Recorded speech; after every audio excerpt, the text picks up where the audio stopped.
Hello everybody, welcome back to One Leeds. My name is Conor McGilligan and I'm here to give you the tactical breakdown of Leeds United's next opponent, West Ham United. Liverpool, fuck him.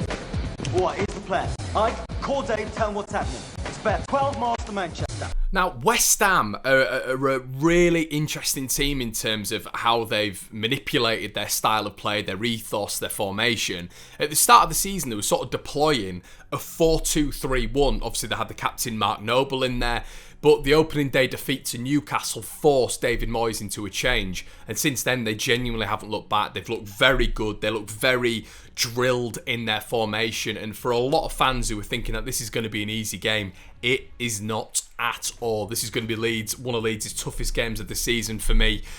I just think they are everything that Leeds do not like coming up against, and we'll get on to how and why in a second, but they normally set up now with the 5-4-1 formation with wing-backs, and this is where you can sort of see how West Ham are going to potentially be able to neutralise Leeds United and be that sort of kryptonite that Leeds do not like coming up against. They're extremely quick in sort of getting back into a 5-4-1. It's a real variation, really. Sometimes when they're attacking, it goes into a 3-4-3. As I've just said, the wing-backs bomb on. But when they are defending, they are very quick in getting back into a back five and a back four. You know, sort of Declan Rice and Souček sort of sit on the centre-back's toes, really. And that's how West Ham get into that solid sort of low block. I wouldn't even call them a mid-block, really. It is a low block defence, and that is where they've done expertly well, taking out the Manchester United game where they were the better team for 65 minutes.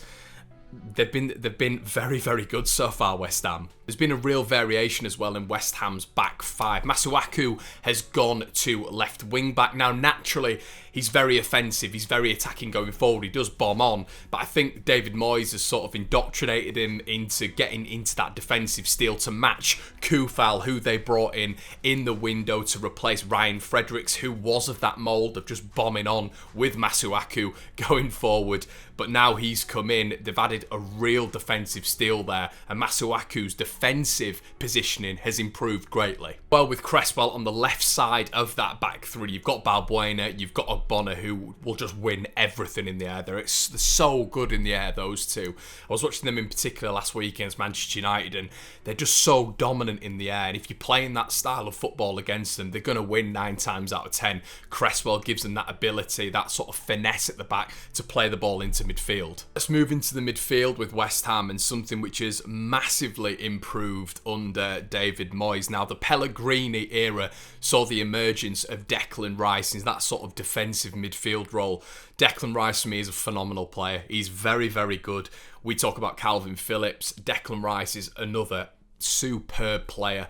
And it sort of does my head in when both fans compare Rice and Phillips, because they're very sort of different. They're very different players, but they're very good at what they do. And Declan Rice has gone on level. And you can see, you know, Mark Noble's been kept out of the side by him and Thomas Souček, who came in very, very recently. But Declan Rice, the sort of fill-in captain, has been absolutely brilliant. His pass percentage, his aerial competency as well, which I go on quite a lot. His percentages just generally are extremely good.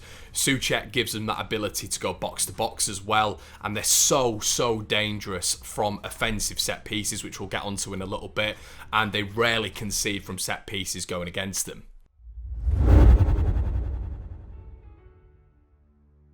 And as well, with regards to what I was just talking about, the set pieces, for me, Leeds United's weakness is set pieces. This is where West Ham will be targeting. This is where David Moyes will know exactly what he wants to target. Let Leeds United have the ball.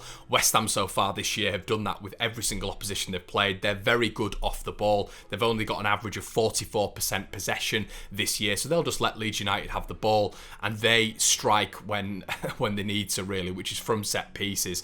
Someone like Declan Rice, who stands at around 6'1", 6'2", and Souček, who's an absolute monster. Both of those in the midfield only aid West Ham's sort of dominance in the air. how I'm talking as well is it's as if West Ham are not good enough, doing all the basics on the ground, in terms of just flair and ability. They've got that in abundance. This is an established Premier League team now who've been able to grow in terms of depth for year on year on year. There's always been sort of issues with their owners and stuff like that, but the calibre of players that West Ham have got in that lineup really is sort of quite striking. Going forward with the likes of Jared Bowen, who we saw in the Championship, who's doing extremely well and really is profiting under David Moyes. Pablo Fornells, who for me is one of the standouts on that left-hand side. They're not playing in the natural position, obviously, coming back into a defensive 5-4-1 and a 3-4-3 going forward. I wouldn't naturally say they're playing in their sort of given positions, but they are flourishing in the system, with players like Sebastian Haller, who, once again, 6'4", 6'5", another very good player in the air who seems to be coming back into form. Obviously scored against Sheffield United at Bramall Lane 2 or 3 weeks ago. Looked good in that game as well. And we've not even spoken about Mikel Antonio, who every time I see that guy just gets better and better and better season upon season. He just, since he was at Sheffield Wednesday, I actually served him in a bar, believe it or not, when I was at Sheffield University. But yeah, he was from Sheffield Wednesday. He's got better, he's progressed, he's got better and better and better. He's got so much to his game, and they've got a lot going forward. We've not even spoke about players like Manuel Lanzini, who's coming back into the lineup. I believe he was on the bench in the last game that he might have played. I can't quite recall. We've got Yarmolenko and players of this stature, and then they've got Ben Rama, who we also saw, last year for Brentford. So the out of possession when they're defending the 5-4-1, they're extremely rigid, but when they go forward in the 3-4-3, when they're attacking in the 3-4-3, they've got so much artillery. I don't know if Antonio's going to be back for the Leeds game. We've not obviously had the press conferences yet to tell, but they've got so much within their sort of as I've said, their sort of remit to call on, that West Ham are not just a standardised set-piece team who are really big and physical and strong. They are that, but they've got a lot of flair to add to that as well. Similar to Wolves when we played, they're not a team who like to keep hold of the ball. They will spring on the counter. They get phenomenal amounts of crosses into the box, and they're very quick on the counter-attack. A lot of people sort of mistake that with West Ham. They think that they're a bit of a stodgy team building up from the back and it's the lump ball. It couldn't be further from the truth. West Ham are a very quick counter-attacking side, and clearly from when Moyes has been in and sort of the emphasis on Jared Bowen and Pablo Fornells, the idea behind getting the ball out to those two is to whip them in as fast and as quickly as you can for someone like Mikel Antonio or someone like Sebastian Haller. We saw that even against Manchester United. Now, the thing with West Ham as well, which we saw against Chelsea, is the beauty of it is they're not going to press high. I think we've established, and I think everybody sort of knows, that Leeds United struggle against low block teams and we struggle against high pressing teams with an abundance of quality. We've sort of seen that against Liverpool. We've definitely seen that against Chelsea. So the differential really is Leeds playing that mid-block team. The mid-block team we do quite well against. We do okay against, like with the likes of someone like Sheffield United. So coming against a team like that is going to be good in terms of West Ham, but we don't really know. I wouldn't really call them a mid-block team either. They do break quickly from the low block, in my personal opinion, is sort of what they favour. And when they break, they are extremely quick, but they're also extremely savvy as well. I've always thought with West Ham under Moyes, which has been a sort of development from Pellegrini, they're very savvy. There's always sort of an aggression in the tackle, but it's a smart, aggressive tackle as well, which sees them giving fouls away, but they're not bothered about giving fouls away because they're so dominant from set pieces. So if they're ever in trouble, they'll foul. You'll get someone like Declan Rice or Souček fouling a player. We saw that numerous times once again against Manchester United at the weekend, and West Ham are absolutely fine from set pieces. And this is sort of the problem that Leeds are coming up against as well. It's the role of Aaron Cresswell. Now, this guy's delivery has been top class since he was at Ipswich. He really is an unbelievable set-piece taker, and I think he's a very, very good player as well. He's not really an overlapping left-back. He's more of an underlapping left back, and we will see him get into these situations and play key passes forward to the likes of Jarrod Bowen, to the likes of Declan Rice, and he is an understated key player in West Ham's attack, weirdly, as a sort of a third centre-back, but he really does go under the radar in terms of that. He's one of the top in terms of crosses in this year, extremely good at getting the ball and whipping it in straight away. Masuaku does get forward a lot, but I still don't think Masuaku's great going back. I think he does get taken on numerous times, and this is where someone like Rafinha can really get at him. But with the likes of Declan Rice and that defensive midfield role, which someone like Calvin Phillips utilises, it's very, very similar with Declan Rice. The only sort of differential is the fact that he's got another double pivot next to him in terms of Souček, but I guess in the last couple of games you could see that with Dallas and Alioski being maybe a double pivot to Calvin Phillips, but you will get Cresswell and Declan Rice sort of mopping up for someone like Masuaku, which gives him license to go forward, and they do get goals from that left-hand side. The statistics are ridiculous. I think it's 41 or 42% of their attacks come from that left-hand side, so someone like Luke Ayling, someone like Rafinha, as a pair, are going to have to do very, very well on that right-hand side. I pigeonholed in my tactical breakdown last week the games that Jack Harrison and the games that Alioski are going to have to stop someone like Reece James, who in the tactical preview last week we said was going to be the key player. They didn't stop him. I thought Jack Harrison was considerably poor last week at stopping the attacking intention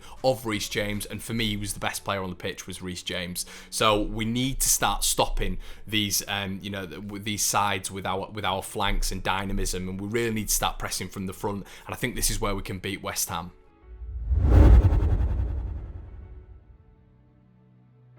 So yeah, I think it's to sort of summarise it, I think they look like a very good side, and I do not want Leeds fans to be suckered into thinking that a result against Manchester United, where Manchester United were able to bring Bruno Fernandes and Rashford off the bench, is sort of a blueprint of West Ham. And yeah, they're easy. They're a very good side. They're a very good side. They play to the strengths. They are defensively solid.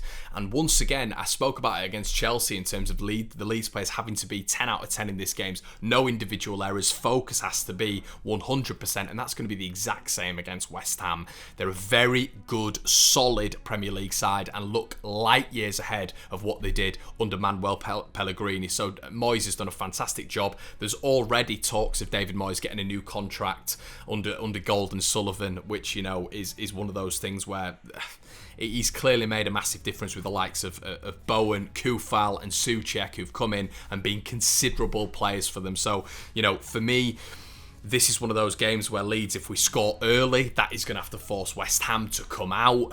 If we don't score early, this could be a game where we struggle. It's going to be a really, really tough game for Leeds, but it's a game we should be looking at in terms of a winnable game. We've been playing, it feels like at the minute we're playing so many top sides week in, week out, and that's not to discredit West Ham, because I think West Ham will finish top 10, top 8 this year, but I think that Leeds can get at them. I think, they're a very defensively solid team, but if we can score early, if we actually start with that press, I think the Leeds United press has been missing a little bit. I thought it was missing against Chelsea. I thought we were a little bit too respectful of Chelsea, to be quite honest. I don't think we fully got into our game, and that's credit to Lampard, that is credit to Chelsea. But I think with this West Ham game, we have to be aggressive from moment one. We have to really put them on the back foot, and we have to show them why we've got an edge in this division by playing the way that we do. Why do, coaches talk about us? Why do people talk about Leeds all the time? Is it our attacking impetus? Well, yeah, of course it is. Now, the big problem is Robin Koch has been sidelined, and it's going to be a lengthy injury, it looks like. So it's going to be really interesting. Let me know what you guys think in terms of a centre-back partnership. Would it be Cooper and Ayling? Would it be Cooper and Llorente? Llorente, I thought, did okay. The weekend wasn't blown away. I know it was his first game, but I have family in Spain who've watched Llorente for a long, long time. I would rather have Koch in there, of course I would.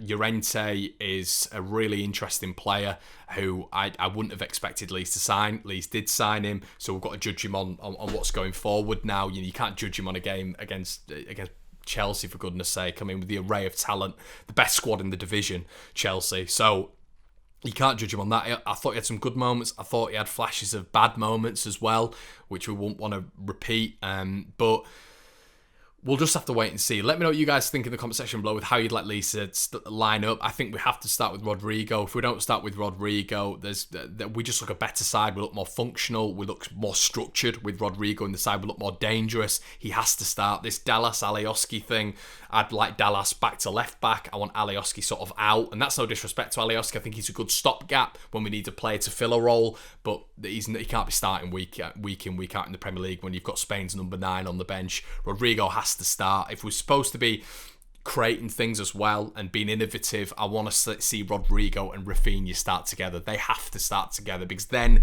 we're going to look dangerous. We're going to look very, very dangerous. But defensively, I do think West Ham are going to score this game. I think they could get a couple, especially from set pieces. So Leeds need to outscore them in this game. That's how I see this game going. Once again with Leeds United, we have to outscore the opponent. I know that sounds stupid, but I do think West Ham will get a couple, so Leeds need to score 3. Let me know what you think in the comment section below, guys. Thank you so much for joining in. I hope you've enjoyed it. If you like the tactical breakdowns, make sure you let me know in the comment section below and slap a like on the video. I'll see you in a bit.